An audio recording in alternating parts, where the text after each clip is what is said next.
ವಿಘ್ನರಾಜ ವಿಶುದ್ಧವಾಡಿ ವಿಶಿಷ್ಟ ವಿಷ್ಣು ವಿಶೇಷ ಶಂಕರ ವಾಯು ಜಲ ಗಗನ ಅನಲ ಅಣು ಓಂಕಾರ ಬ್ರಹ್ಮಾಂಡ ಆದಿಮಧ್ಯ ಅಂತದ ವ್ಯಾಪ್ತಕ್ಕೆ ಸಚ್ಚಿತ್ ಆನಂದ ಆತ್ಮಜ್ಞಾನಕ್ಕೆ ರೂಪು ನೂರರ ಶುದ್ಧ ಚೈತನ್ಯಕ್ಕೆ ನಮೋ ನಮಃ. ಮಹಾಭಾರತದ ಆತ್ಮೀಯ ಪ್ರೇಕ್ಷಕರೇ, ವೀಕ್ಷಕರೇ, ವಿಮರ್ಶಕರೇ, ಕುಮಾರವ್ಯಾಸನಲ್ಲಿ ಆದ ಒಂದು ಪುಟಾಣಿ ವ್ಯತ್ಯಾಸವೇನಲ್ಲ, ಮೂಲ ಕಥೆಗೆ ಹೊಂದಿಕೊಂಡು ಹೋದಂತೆಯೇ ಇರತಕ್ಕಂಥ ಒಂದು ಆಲಂಕಾರಿಕ ಭಾಷಾ ವೈಭವವನ್ನು ನಾವು ನೋಡ್ತಾ ಇದ್ದೇವೆ. ವ್ಯಾಸ ಮಹರ್ಷಿಗಳಲ್ಲಿ ಬಂದಂತೆಯೇ ಕೃಷ್ಣ ವಿದುರನ ಮನೆಗೆ ಬರ್ತಾ ಇದ್ದಾನೆ. ಕುಮಾರವ್ಯಾಸ ಹೇಳುವ ಶೈಲಿ ಬಹಳ ಅದ್ಭುತವಾಗಿದೆ ಕೃಷ್ಣನ ಆಗಮನವನ್ನು ಕುರಿತು. ಈಗ ವಿದುರನ ಮನೆಗೆ ಬರ್ತಾ ಇರೋದು, ಮುಂದೆ ಕೌರವನ ಆಸ್ಥಾನಕ್ಕೆ ಹೋಗ್ತಕ್ಕಂಥದ್ದು ತುಂಬ ಅಲಂಕಾರಿಕವಾಗಿ, ತುಂಬ ಸೌಂದರ್ಯ ಭರಿತವಾಗಿದೆ. ಸಿರಿಮೊಗದ ಕಿರುಬೆಮರ ತೇಜಿಯ ಖುರಪುಟದ ಕೆಂಧೂಳಿ ಸೋಂಕಿದ ಸಿರಿಮುಡಿಯ ಕುಡಿಮೀಸೆಗಳಲ್ಲಿ ಕೆಂಪಡರ್ದರೇಣುಗಳ ಖರಮರೀಚಿಯ ಝಳಕೆ ಬಾಡಿದ ತರುಣ ತುಳಸಿಯ ದಂಡೆಯೊಪ್ಪುವ ಗುರುವದೇವನ ಬರವ ಕಂಡನು ಬಾಗಿಲಲ್ಲಿ ವಿದುರ ಅನ್ನುವಲ್ಲಿಗೆ ನಾವು ನಮ್ಮ ಹಿಂದಿನ ಉಪನ್ಯಾಸವನ್ನು ನಿಲ್ಲಿಸಿದ್ವಿ.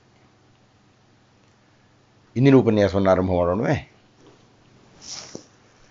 ನಾರಾಯಣಂ ನಮಸ್ಕೃತ್ಯ ನರಂಚೈವ ನರೋತ್ತಮಂ ವ್ಯಾಸಂ ವಾಗ್ದೇವೀಂಚೈವ ತತೋ ಜಯಮುದೀರಯೇತ್. ಗುರುವದೇವನ ಬರವ ಕಂಡನು ಬಾಗಿಲಲ್ಲಿ ವಿದುರ. ಸಣ್ಣ ಪುಟ್ಟ ದೇವರಲ್ರಿ, ಗುರುವದೇವ, ಗುರುತ್ವದ ದೇವ, ದೇವ ಮಹಾದೇವ, ಅಂತಹ ದೇವರಿಗೆ ದೇವನಾದ ದೇವಾಧಿದೇವ ಕೃಷ್ಣನ ಆಗಮನವನ್ನು ಅವನ ಮನೆಗೆ ಬರ್ತಾನೆ ಅನ್ನೋ ನಿರೀಕ್ಷಣೆ ಇರಲಿಲ್ಲ. ದೊಡ್ಡ ದೊಡ್ಡವರೆಲ್ಲ ಇದ್ದಾರೆ, ಅವನ್ನೆಲ್ಲ ಬಿಟ್ಟು ನನ್ನ ಮನೆಗೆ ಯಾಕಯ್ಯ ಬರ್ತಾನೆ? ನನ್ನ ಮನೆ ನೋಡೋಕ್ಕೂ ಚೆನ್ನಾಗಿಲ್ಲ, ಸುಸಜ್ಜಿತವಾಗಿಲ್ಲ, ಹಳೇ ಮನೆ, ಬಹುಶಃ ಗುಡಿಸಲು. ನನ್ನ ಮನೆಗೆ ಸುಮ್ಮನೆ ನೋಡೋಣ, ಕೃಷ್ಣ ದಾರಿಯಿಂದಲೇ ಬಂದರೆ ನೋಡ್ತಕ್ಕಂಥ ಆನಂದವನ್ನು ಕೊಡೋಣ ಅಂತ ಕೈ ಕೊಡ್ಕೊಂಡು ನಿಂತ್ಕೊಂಡು ನೋಡ್ತಾ ಇದ್ರೆ, ಅರೆ ಕೃಷ್ಣ ಬಂದೇ ಬಿಟ್ಟ ತನ್ನ ಮನೆಗೆ. ಬಡವನ ಮನೆಗೆ ಭಾಗ್ಯವಂತ ಬಂದಂತೆ, ದರಿದ್ರನ ಮನೆಗೆ ಸಿರಿದೇವತೆ ಬಂದಂತೆ ಕುಮಾರವ್ಯಾಸ ಹೇಳ್ತಾನೆ, ಸಿರಿಮೊಗದ. ಆ ಮುಖದಲ್ಲಿ ಒಂದು ಆಕರ್ಷಣೆ, ಆನಂದ, ಪ್ರೀತಿ, ಸೌಖ್ಯ, ಸ್ನೇಹ, ಆ ಮುಖದಲ್ಲಿ ಆ ಮಿಲುನಗೆ. ಸಿರಿಮೊಗದ ಕಿರು ಬೆಮರ, ಬೆವುತ್ತಿದ್ದಾರೆ. ತೇಜಿಯ ಖುರ ಪುಟದ ಕೆಂಧೂಳಿ ಸೋಂಕಿದ ಸಿರಿಮುಡಿಯ ಕುಡಿಮೀಸೆಗಳಲ್ಲಿ ಕೆಂಪಡರ್ದರೇಣುಗಳ. ಕುದುರೆ ಹತ್ತಿಕೊಂಡು ಬಂದಿದ್ದಾನಂತೆ ಕೃಷ್ಣ. ಕುದುರೆ ಹತ್ತಿಕೊಂಡು ಬಂದಾಗ, ಕುದುರೆ ಓಡಿ ಬಂದಾಗ, ನೆಲದ ಮೇಲೆ ಬಂದಾಗ ಆ ಧೂಳು ಮೇಲಕ್ಕೆ ಹತ್ತಿದೆ. ಖುರ ಪುಟದ ಆ ಕುದುರೆಯ ಗೊರಸಿನ ಕೆಂಧೂಳಿ ಸೋಂಕಿದ, ಕೆಂಪಗಿರತಕ್ಕಂಥ ಧೂಳು ಈ ಮುಡಿಗೆಲ್ಲ ಅಂಟುಬಿಟ್ಟಿದೆ, ಮೀಸೆಗಳ ಮೇಲೂ ಕೂತಿದೆಯಂತೆ. ಅಂದರೆ ಕುಮಾರವ್ಯಾಸನಿಗೆ ಕೃಷ್ಣ ಬೋಳಿಸಿದ ಮುಖವಲ್ಲ, ಅದು ಮೀಸೆ ಇದೆ, ವೀರತ್ವದ ಲಕ್ಷಣವನ್ನು ತೋರಿಸ್ತಾ ಇದ್ದಾರೆ. ಕುಡಿಮೀಸೆಯಲ್ಲಿ ಕೆಂಪಡರ್ದ ರೇಣುಗಳ ಖರಮರೀಚಿಯ ಝಳಕೆ ಬಾಡಿದ ತರುಣ ತುಳಸಿಯ ದಂಡೆ ಒಪ್ಪುವ. ಎಂಥ ಕೃಷ್ಣ ಅವನು ಅಂದರೆ, ತುಳಸಿ ಮಾಲೆಯನ್ನು ಧರಿಸಿದ್ದಾನೆ, ಆದರೆ ಆ ತುಳಸಿ ಮಾಲೆ ಸ್ವಲ್ಪ ಬಾಡಿ ಹೋಗಿದೆ. ಯಾಕೆಂದರೆ ಖರಮರೀಚಿಯ ಝಳಕೆ ಬಾಡಿದ ಆ ಮಧ್ಯಾಹ್ನದ ಬಿಸಿಲಿನ ಸೂರ್ಯನ ಬೇಗೆಯಿಂದ ತರುಣ ತುಳಸಿ, ಎಳೆಯದಾಗಿರತಕ್ಕಂಥ ತುಳಸಿಯ ಹಾರವನ್ನು ಕಟ್ಟಿ ಬೆಳಗ್ಗೆ ಧರಿಸಿದ್ದವನು ಸ್ವಲ್ಪ ಬಾಡಿ ಹೋಗಿಬಿಟ್ಟಿದೆ. ಅದನ್ನು ಧರಿಸಿಕೊಂಡು ಗುರುವದೇವ ಬರ್ತಾ ಇದ್ದಾನೆ ತನ್ನ ಮನೆಗೆ. ಬಾಗಿಲಿನಲ್ಲಿ ನಿಂತ್ಕೊಂಡಿರ್ತಕ್ಕಂಥ ವಿದುರ ನೋಡಿ, ಈ ಕಡೆ ತೀರಿನಲ್ಲ, ನನ್ನ ಮನೆಗೆ ಬರ್ತಾ ಇದ್ದಾರಲ್ಲ ಪೋತ ಕುಣಿಯೋಕ್ಕೆ ಶುರು ಮಾಡ್ಬಿಟ್ರೆ.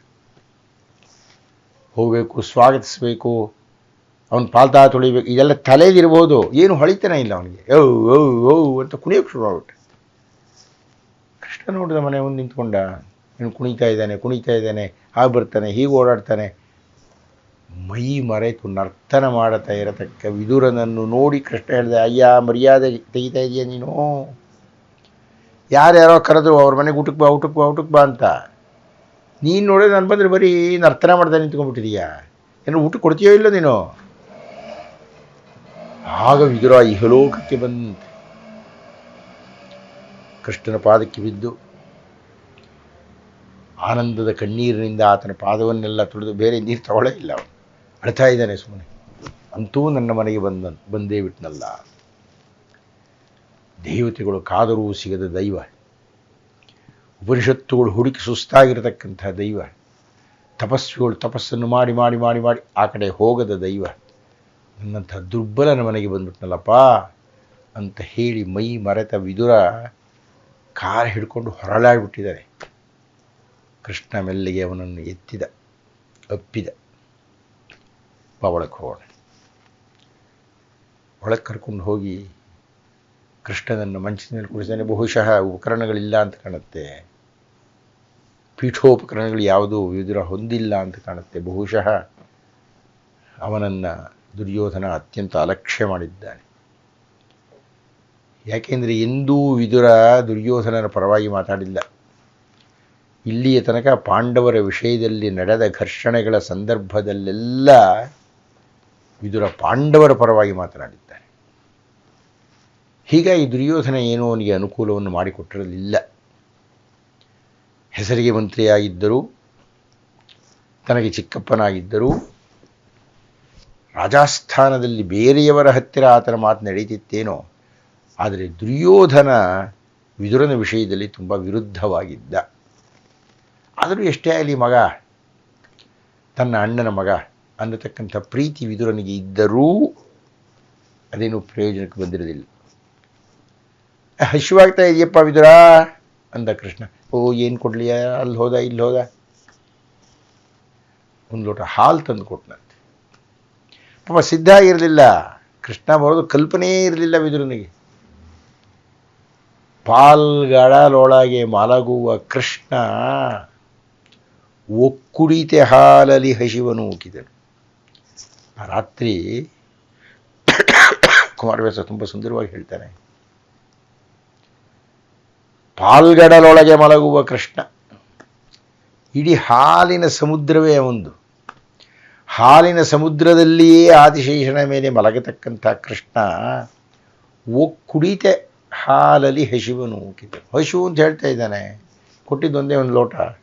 ಬೇರೆಯವರ ಮನೆಯೆಲ್ಲ ಷಡ್ರಸೋಪೆಯನ್ನು ಆಗಿರತಕ್ಕಂಥ ಖಾದ್ಯಗಳನ್ನೆಲ್ಲ ಮಾಡಿಸಿ ಕೃಷ್ಣನಿಗಾಗಿ ಕಾಯ್ತಾ ಇದ್ದರು. ಆದರೆ ಕೃಷ್ಣ ಅದನ್ನೆಲ್ಲ ಬಿಟ್ಟು ಭಕ್ತಿಯನ್ನೇ ತನ್ನ ಬಂಡವಾಳವನ್ನಾಗಿ ಮಾಡಿಕೊಂಡಂಥ ಶುದ್ಧ ಚಿತ್ತದ ವಿದುರನ ಮನೆಗೆ ಬಂದು ಆ ಒಂದು ಲೋಟ ಹಾಲಿನಲ್ಲಿ ಇರುಳನು ಉಗಿದನು. ಆ ಇಡೀ ರಾತ್ರಿ ಹಸಿವಿದ್ರೂ ಆ ಭಕ್ತ ಪರಾಧೀನ ಒಂದು ಲೋಟ ಹಾಲು ಕೊಡೋದು ಮಲಗಿನಂತೆ. ಹಾಗೆ ಹಾಲು ಕುಡಿದಾಗ ಆ ಹಾಲೇನೋ ಅವನ ಪಾದದ ಮೇಲೆ ಬಿತ್ತು ಅಂತ. ಹಾಗೆ ಬಿದ್ದ ಹಾಲು ಹೊರಡೆ ಕಾಲುವೆ ಹರಿದಾಗ ಹರಿತಂತೆ. ವಿಷ್ಣುವಿನ ಜೊತೆಗೆ ಅವನ ಹಾಲುಗಡಲೇ ಬಂದಿದೆಯೇನೋ ಅನ್ನುವಂತೆ ದುರ್ಯೋಧನಾದಿಗಳು ಮನೆ ಮುಂದೆಲ್ಲ ಹಾಲು ಹರ್ಕೊಂಡು ಹೋಯ್ತಂತೆ. ಅಂದರೆ ದೈವ ಒಲಿದು ಬಿಟ್ಟರೆ ತೃಣವೂ ಪರ್ವತವಾಗಿ ಬಿಡುತ್ತೆ ಅಂತಕ್ಕಂಥದ್ದು. ಅಲ್ಲಿ ಕುಂತಿ ಬಂದಳು. ಕುಶಲೋಪರಿಯನ್ನೆಲ್ಲ ಕೃಷ್ಣ ಮಾಡಿದ. ಕಷ್ಟಪಟ್ಟಿದ್ದಾರೆ ನಿನ್ನ ಮಕ್ಕಳು, ಗೋಳಾಡಿಲ್ಲು ಆಕೆ ಬಂದು, ನನ್ನ ಮಕ್ಕಳು ಹೇಗಿದ್ದಾರೆ, ಕಾಡಿನಲ್ಲಿ ಹೇಗಿದ್ದರು, ಏನು ಎತ್ತ ಅಂತ. ನನಗೆ ಆಶ್ಚರ್ಯ ಆಗೋದೇನು ಅಂದರೆ, ಪಾಂಡವರು ಬಂದಿರಲ್ಲ ವಾಪಸ್, ಕಾಡಿನಿಂದ ಬಂದಿರಲ್ಲ. ಇರಲಿ, ಅವಳು ಹಸ್ತಿನವತಿಯಲ್ಲೇ ಇರಲಿ, ಇವರಲ್ಲೆಲ್ಲೋ ಬೇರೆ ಕಡೆ ಇದ್ದಾರೆ, ಇರಲಿ. ಆದರೆ ಅಷ್ಟು ವರ್ಷಗಳು ತಾಯಿಯಿಂದ ದೂರಾಗಿದ್ದಂಥವರು ತಾಯಿಯನ್ನು ನೋಡಬೇಕು ಅಂತ ಅನ್ನಿಸ್ಲಿಲ್ವ? ಕರೆಸ್ಕೊಳ್ಳಿಲ್ವ ಅವರ ಹತ್ತಿರಕ್ಕೆ? ಕೃಷ್ಣ ಬಂದಿದ್ದಾನೆ ಅಂತ ಕೇಳಿ ಕುಂತಿ ಓಡಿ ಬಂದಿದ್ದಾಳೆ ಕೃಷ್ಣನ ಹತ್ತಿರಕ್ಕೆ. ತನ್ನ ಮಕ್ಕಳು ಹೇಗಿದ್ದಾರೆ, ಆರೋಗ್ಯವಾಗಿದ್ದಾರಾ, ತುಂಬ ಸಣ್ಣಗಾಗಿಬಿಟ್ಟಿದ್ದಾರಾ, ನಿರಾಶರಾಗಿಬಿಟ್ಟಿದ್ದಾರಾ, ಕಾಡಿನಲ್ಲಿ ನೊಂದರ, ಹೇಗಿದ್ದಾರೆ? ಇಷ್ಟು ವರ್ಷಗಳ ಅಗಲುವಿಕೆ ಪಾಂಡವರಿಗೆ ಅನ್ನಿಸ್ಲೇ ಇಲ್ವಾ ಅಂತ ನನಗನ್ನಿಸುತ್ತೆ. ಕೃಷ್ಣ ಎಲ್ಲ ಸಮಾಧಾನ ಮಾಡ್ದ. ಕಷ್ಟಪಟ್ಟಿದ್ದಾರೆ ನಿನ್ನ ಮಕ್ಕಳು, ವನವಾಸ ಅಜ್ಞಾತವಾಸಗಳನ್ನೆಲ್ಲ ಮುಗಿಸಿದ್ದಾರೆ, ಇವನೇನೋ ರಾಜ್ಯ ಕೊಡೋ ಹಾಗೆ ಕಾಣಿಸ್ತಾ ಇಲ್ಲ, ಆ ರಾಜ್ಯವನ್ನು ಕೊಡಿಸಬೇಕು ಅಂತ ಬಂದಿದ್ದೇನೆ ನಾನು. ಅಲ್ಲಿಗೆ ಕೃಷ್ಣನ ಸಿದ್ಧಾಂತದ ಕೊನೆಯ ಪುಟದ ಕೊನೆಯ ನಿರ್ಣಯ ಏನಪ್ಪ ಅಂದರೆ, ಪಾಂಡವರಿಗೆ ರಾಜ್ಯವನ್ನು ಕೊಡಿಸುವುದು. ಮಿಕ್ಕಿದ್ದೆಲ್ಲ ನಾಟಕ, ಮಿಕ್ಕಿದ್ದೆಲ್ಲ ಮಾತುಕತೆ, ಮಿಕ್ಕಿದ್ದೆಲ್ಲ ತೋರ್ಪಡಿಕೆ. ಸಂಧಿ ಮಾಡ್ಕೊ ಅಂತ ಹೇಳ್ತಕ್ಕಂಥದ್ದಾಗಲಿ, ಯುದ್ಧ ಮಾಡಬೇಡ ಅಂತ ಹೇಳ್ತಕ್ಕಂಥ ಅದು ಯಾವುದೂ ಅಲ್ಲ. ಕೃಷ್ಣ ಧಾರ್ಮಿಕವಾಗಿ ಸಿಗಬೇಕಾಗಿರತಕ್ಕಂಥ ಪಾಂಡವರ ರಾಜ್ಯದ ಭಾಗವನ್ನು ಕೊಡಿಸತಕ್ಕಂಥದ್ದು ತನ್ನ ಕರ್ತವ್ಯ ಅನ್ನತಕ್ಕಂಥ ನಿಲುವೆಯಿಂದ ಬಂದಿದ್ದಾರೆ ಅಲ್ಲಿ. ಮಾರನೇ ದಿವಸ ದುರ್ಯೋಧನ ಆಸ್ಥಾನವನ್ನೆಲ್ಲ ಏರ್ಪಡಿಸ್ದ. ಕೃಷ್ಣನ ಮುಂದೆ ತನ್ನ ಪೌರುಷವನ್ನು, ತನ್ನ ಸಿರಿವಂತಿಕೆಯನ್ನು, ತನ್ನ ಮಾತು ಎಷ್ಟು ಚೆನ್ನಾಗಿ ನಡೆಯುತ್ತೆ ಎನ್ನತಕ್ಕಂಥದ್ದನ್ನು ತೋರಿಸಲಿಕ್ಕಾಗಿ ಅತ್ಯಂತ ವೈಭವವಾಗಿರತಕ್ಕಂಥ ಸಭಾಂಗಣವನ್ನು ಏರ್ಪಡಿಸಿದ್ದಾನೆ. ರಾಜಮಹಾರಾಜಗಳನ್ನೆಲ್ಲ ಕರೆಸಿದ್ದಾನೆ. ಅವಿಶಾಲವಾಗಿರತಕ್ಕಂಥ ರಾಜಭವನದಲ್ಲಿ ಸಾವಿರಾರು ಕುರ್ಚಿಗಳನ್ನು ಹಾಕಿ, ಕುರ್ಚಿ ಬಹಳ ಸಣ್ಣ ಪದ, ಸಿಂಹಾಸನಗಳನ್ನೇ ಹಾಕಿ ಎಲ್ಲರನ್ನೂ ಕೂಡಿಸಿದ್ದಾನೆ. ಮಧ್ಯದಲ್ಲಿ ತಾನು ಕೂತ್ಕೊಂಡಿದ್ದಾನೆ. ಧೃತರಾಷ್ಟ್ರ ಇತ್ಯಾದಿಗಳು ಬಲಗಡೆ, ಅವನ ಸ್ನೇಹಿತ ಪ್ರಿಯ ಸಖ ಆಗಿರತಕ್ಕಂಥ ಕರ್ಣ, ದುಶ್ಯಾಸನ ಅವರೆಲ್ಲ ಇನ್ನೊಂದು ಕಡೆಗೆ. 101 ಮಂದಿ ಮಕ್ಕಳು, 100 ಸಹೋದರರು,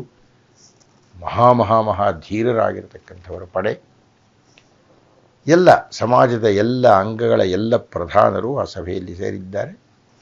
ದೂತರಂತೆ ಹೋಗಿ ಹೇಳ್ಕೊ, ಕರ್ಕೊಂಡು ಬಾ ಆ ಕೃಷ್ಣನ, ಏನು ಮಾಡ್ತಾ ಇದ್ದಾನೋ ಅಂತ. ಆ ದೂತ ಬಂದು ಕೃಷ್ಣನನ್ನು ಕರೆದ. ಇದೆಲ್ಲ ನೀವು ಮಹಾಭಾರತದಲ್ಲಿ ಹೇಗೆ ಬಂತು, ಈಗ ಕುಮಾರವ್ಯಾಸನಲ್ಲಿ ಹೇಗೆ ಬರ್ತಾ ಇದೆ ಅಂತ. ಮಹಾಭಾರತದಲ್ಲಿ ದುರ್ಯೋಧನ ಕರ್ಣರೇ ಹೋದರು ಅವನನ್ನು ಕರೆಯಲಿಕ್ಕಾಗಿ. ಇಲ್ಲಿ ಹಾಗಿಲ್ಲ, ಯಾರೋ ದೂತನ್ನು ಕಳಿಸ್ತಾರೆ ತೋರ್ಪಡಿಕೆಗಾಗಿ. ಓ ಭಾವನವ್ರು ಹೇಳ್ಕಳಿಸಿರೇನಪ್ಪ, ಬಂದೆ ನಡೀರಿ ಅಂತ ಹೇಳಿ ಕೃಷ್ಣ ಆಸ್ಥಾನಕ್ಕೆ ಬರ್ತಾನಂತೆ. ಕುಮಾರವ್ಯಾಸ ಆ ಕೃಷ್ಣನ ಬರವನ್ನು ಕಂಡು ಬರೀತಾನೆ. ಕಂಜ ಸಂಭವ ಪಿತನು ಬಂದನು, ನಂಜಿನಲಿ ಪವಡಿಸುವ ಬಂದನು, ಕುಂಜರನ ಮೊರೆ ಕೇಳಿ ಸಲಹಿದ ದೇವನಿದೆ ಬಂದ.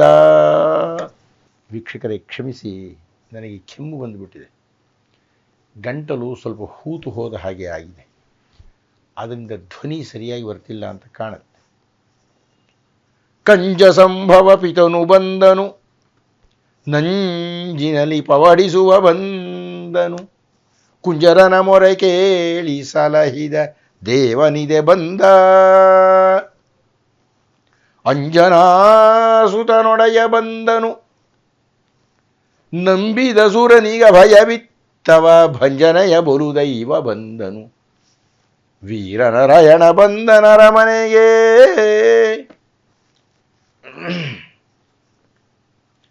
ಕಂಜ ಸಂಭವ ಪಿತನು ಬಂದ.